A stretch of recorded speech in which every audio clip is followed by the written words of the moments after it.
Today is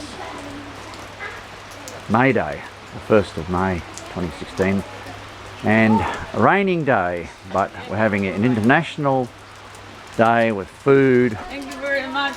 And a service to go along with it, of course, as well, but they're going to have a variety of food. And they're just setting up. It's just about 9:40 a.m. and there's going to be a church service at 10.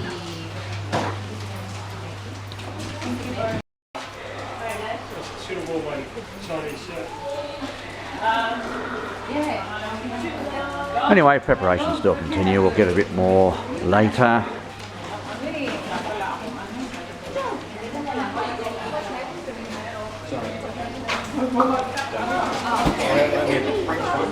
Listen as Blair and Althea update us on what they're doing. I'd like to introduce my very good friend Hussein, who came to Teen Challenge and finished the program with us, and I love this guy very much. I love you too. سلام میکنم به همه برادران و خواهران عزیزم در مسیح. من حسین هستم از ایران و من 1 سال پیش ایمان آوردم به عیسی مسیح خداوند و خوشحالم که توی تیم چالنج با بلر و خانواده‌اش آلسیا، لوکی و جسی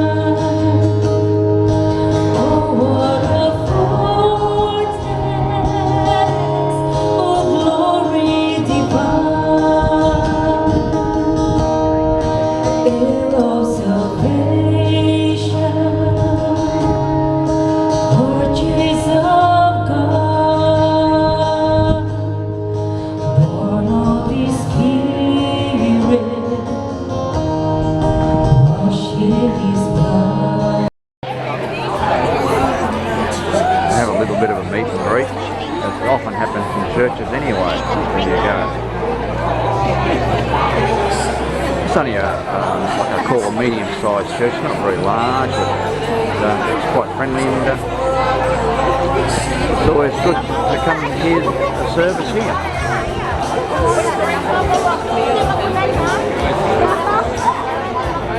Flying out there as you walk in the gate. And speaking of former French republics, when Pastor Bruce Hills was here last time, he regaled us with stories from Burkina Faso, which is the former French Republic of Upper Volta. Well researched, eh? But that was in his capacity as the leadership director of World Outreach International. And that his job then was to equip and deploy, something truly apostolic.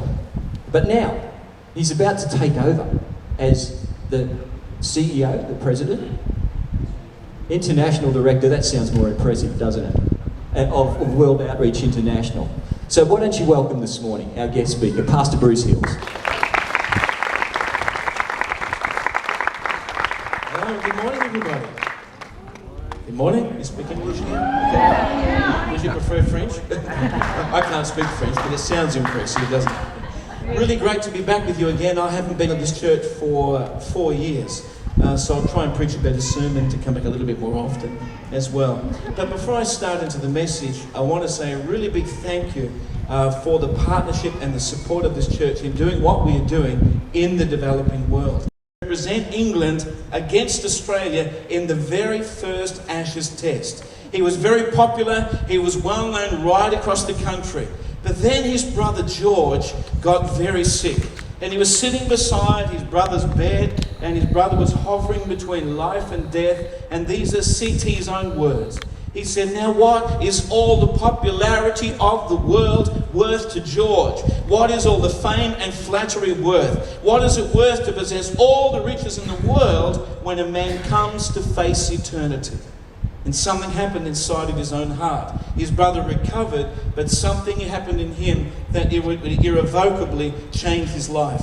While studying at Cambridge, God called him to become a missionary to China. His family opposed him, his family resisted him, and he met a man called Hudson Taylor and was interviewed to become part of the China Inland Mission that is now called OMF.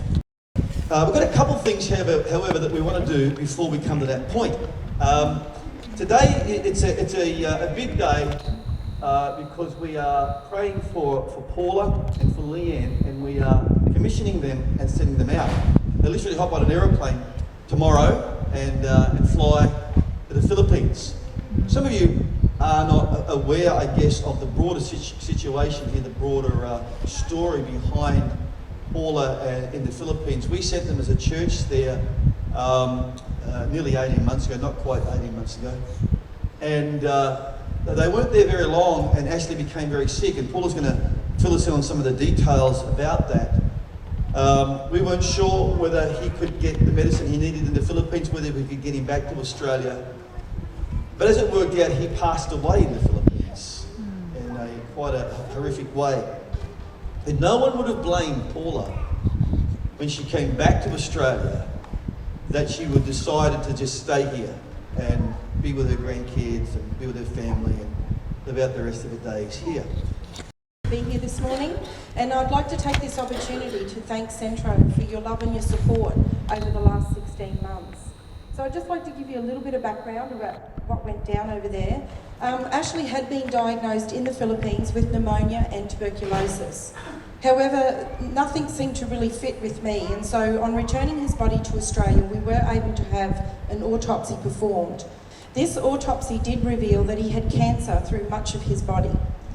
In fact, the cancer was all through his lymph nodes, both lungs, his heart, his pancreas, and his liver. I want to know what that one is. I just made that. Bit of a continuation here of the international food and labels from different countries, food from different countries.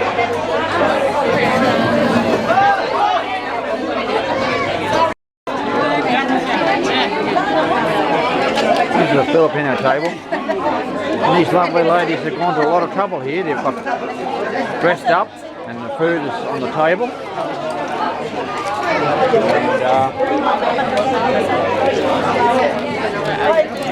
And everybody's digging in.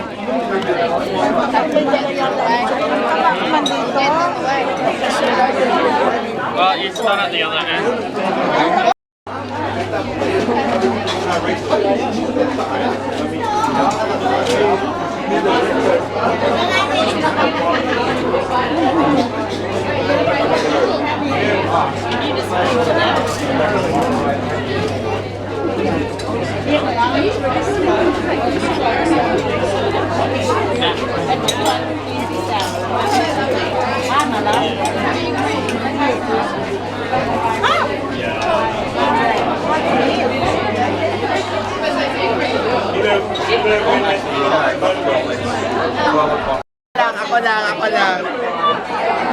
And they're going to sing a little song.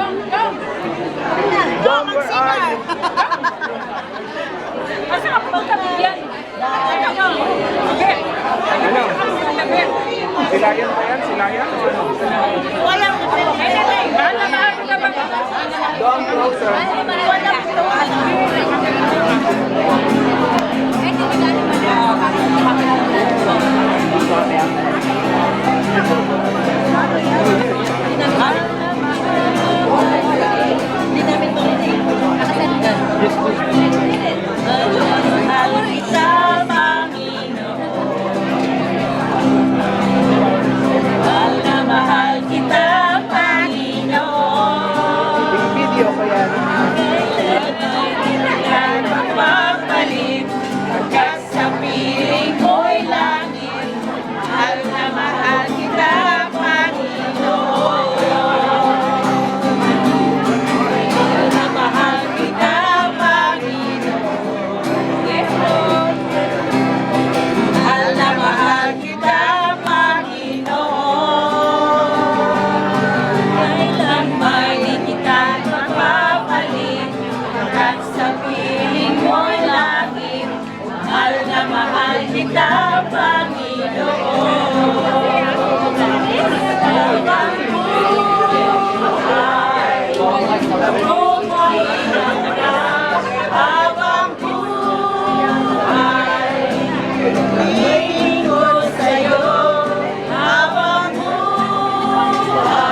what we need to